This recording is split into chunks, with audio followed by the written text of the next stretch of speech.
Welcome back, everyone, to another episode of your Daily Dose. As you probably saw in the thumbnail, a little bit of clickbait there, but essentially, I'm going to be skipping this event, and I'm probably going to be skipping the next Billionaire event that comes up in between the release of the newest beast.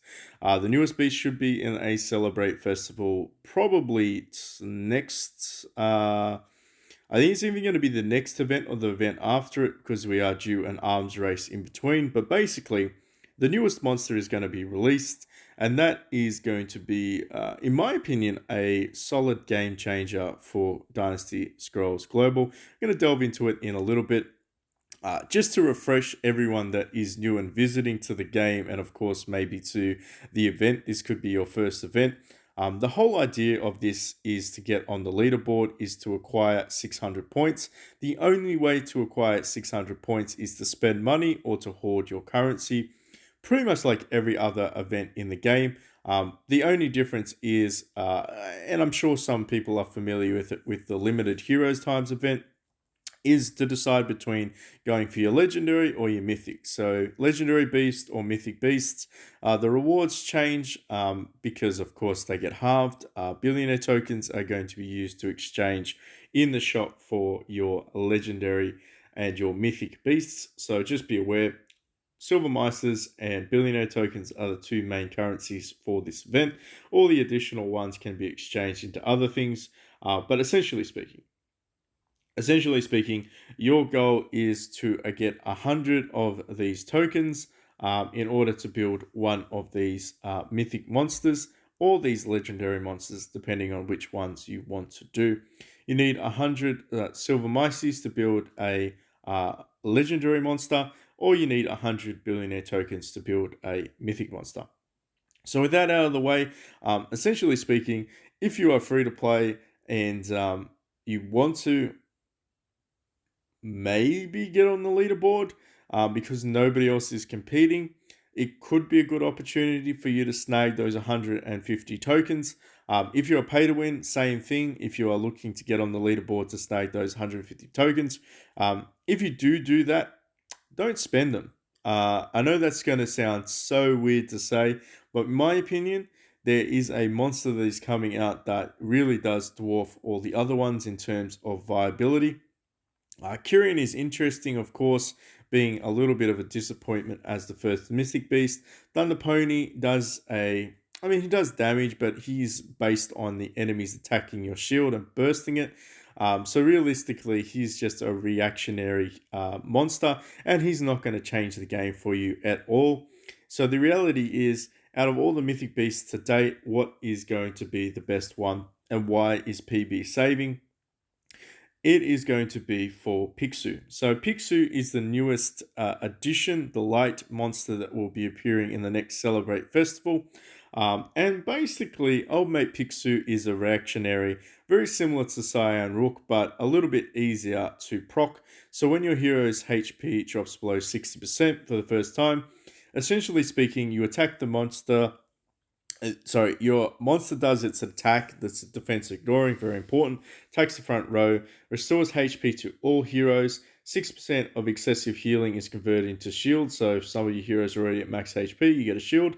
While the shield lasts, attack and defense are increased by 10%. Also grants all heroes an extra shield. Again, an extra shield on top of this shield that you already get, potentially equal to 10% of max HP. Then, of course, there's an extra thing, meaning that a random ally gets an additional thing called auspicious or auspice. And essentially, upon taking direct damage, there's a chance to absorb it all or reflect that damage or nullify that damage altogether. So essentially speaking, this guy is just adding layers and layers and layers of damage mitigation, resistance, and the ability to reflect or nullify. And on top of that, there is an additional thing that it also adds, which is called Hard Light Forging.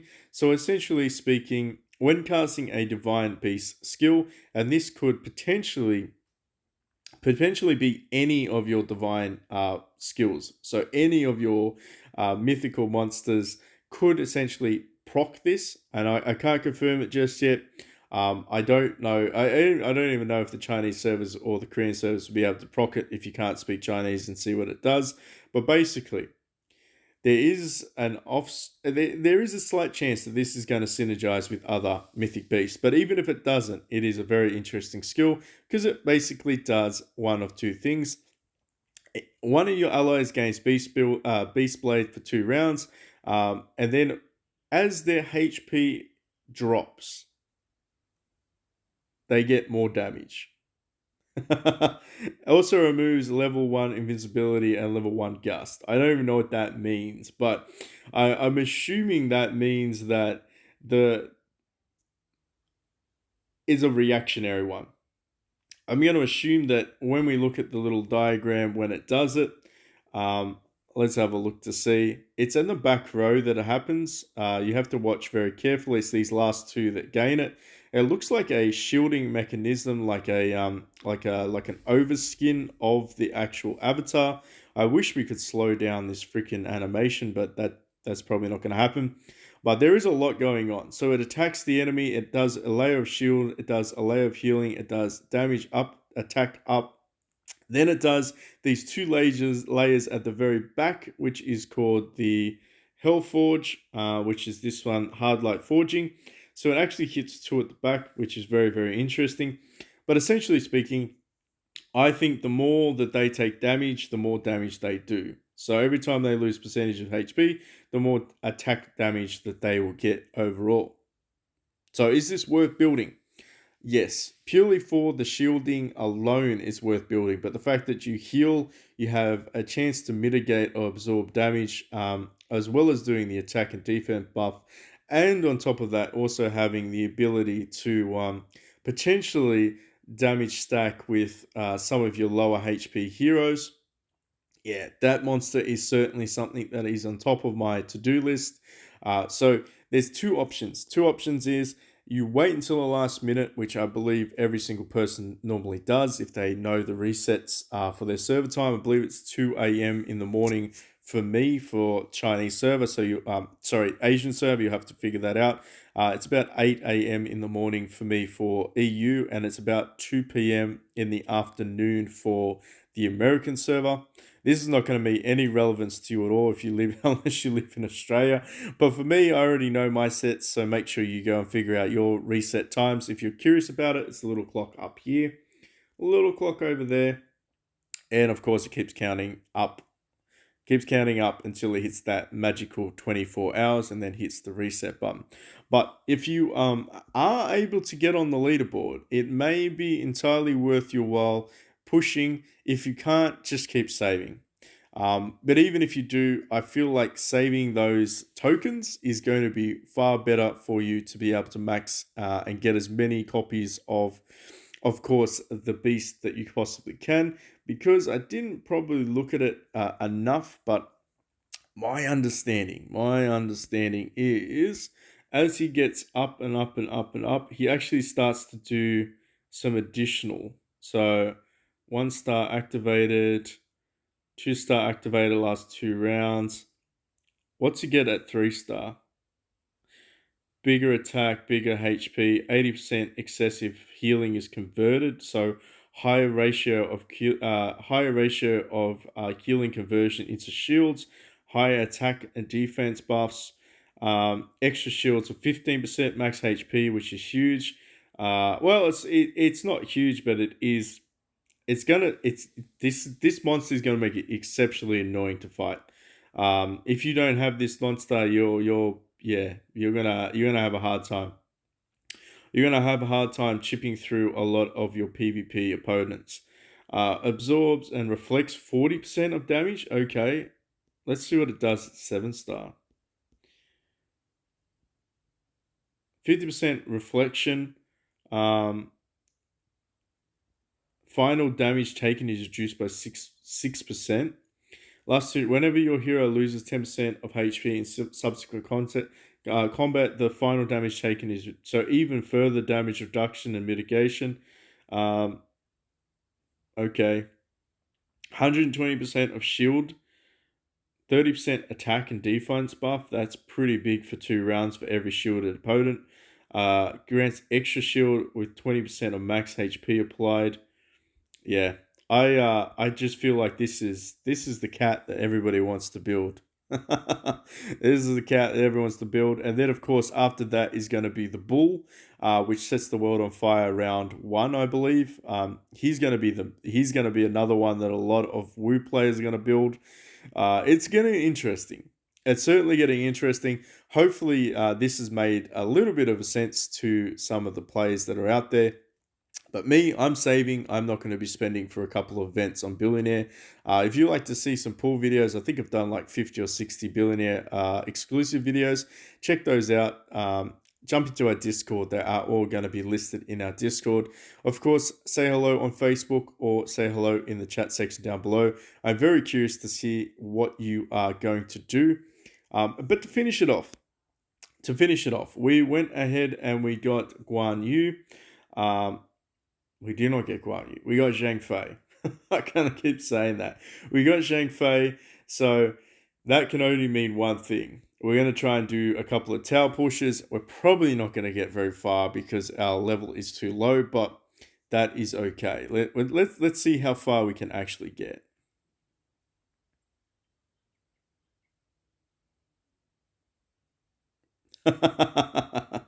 Wowzers. They just Shrek on us. Alright, let's do it another time. And this is with some pretty decent stats, by the way. I'll show you in a second. They are certainly getting harder and harder.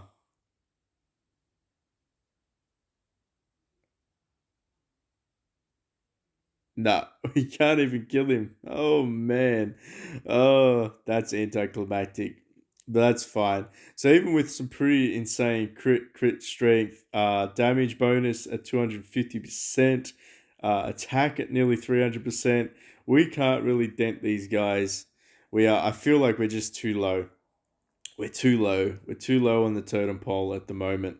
But we can probably do not Mount Dungeon. Let's see if we can do some of these ones. Show off a little bit of the end of the video for those that stick around. Let's see what our main protagonist can do against some of these foes. So one good thing about running Shu, this guy here, is he seems to chain his rage ability. So he pretty much gets full rage back by the end of this. He's already at 6 rage again. So he basically, every turn he does a rage ability. And I believe he has a chance to give 2 random allies 2 rage as well. So, yeah, I like him. I like him a lot. So those thinking of building him as an actual character, that's going to be super fun for you. You're going to really enjoy him. I wonder if I could run a double one of him. I don't know. Maybe. What do you think? Should I run him as the MC and then replace Xiao Xiao with another version of him? That could be fun. I'm working towards getting him to 7 star. His epic version to 7 star. Or do we go with Fat Man Shu, the Woo hero? That could be fun too. I mean, overall, he's pretty badass. Like he that's pretty badass. I mean, he's out DPSing War God at the moment. So, yeah, just some food for thought there. A lot of players will probably assume these guys are bots, and if they are bots, that's an interesting terminology. I don't know if they are bots or not that we're fighting. I doubt it. But yeah, some of these damages this guy's doing is pretty damn cool. I mean, he's nearly one-shotting. I'm running Serpent Halberd on him at the moment. I could test out some other things. Um, but basically, I wanted first round ultimates from everyone. So we went with 7 star sword on War God Liao Zhang. Then we went with the mythical sword on obviously Zhang Wei to do his ultimate. And Zhang Fei starts with his ultimate round one. But yeah, he just keeps building his rage every time. He's always going to have full rage, which is fantastic. Fantastic. And he's got 8 rage again. And there you go. This guy's super duper tanky, and please don't res him again. I don't want to have to keep killing the same guy.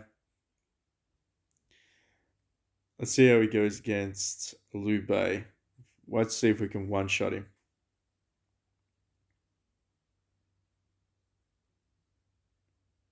Oh, we did. Yes. One shot.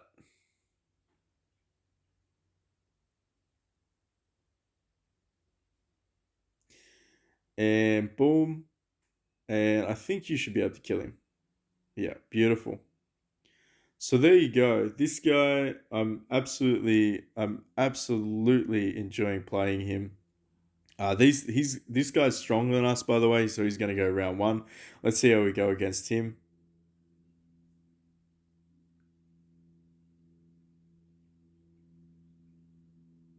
Nice, nice, dude. We nearly killed their freaking. We nearly actually. He nearly freaking killed War God. What? Oh, he's strong.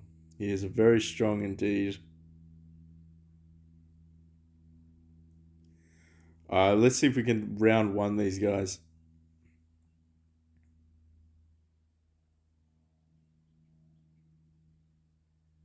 Not quite. Not quite. We did kill the Anway though, so I'm happy about that. Ah, jeez, game. All right, well, statistically, this guy he is chopping it at slot one. I mean, let's be honest. If you stuck War God in slot one, he'd have very similar effects. But anyway, that's a little bit of a showcase. If you are thinking about building old mate Zhang Fei as a regular hero, he's very, very strong. And obviously, even at the base form of a mythic hero for transformation, he is pretty damn strong as well. So I'm thoroughly enjoying that. Anyway, if you found that informative or entertaining, make sure you hit that like, subscribe, notification button, say hello in Facebook, check us out on Discord, and I'll see the OGs in the comment section down below.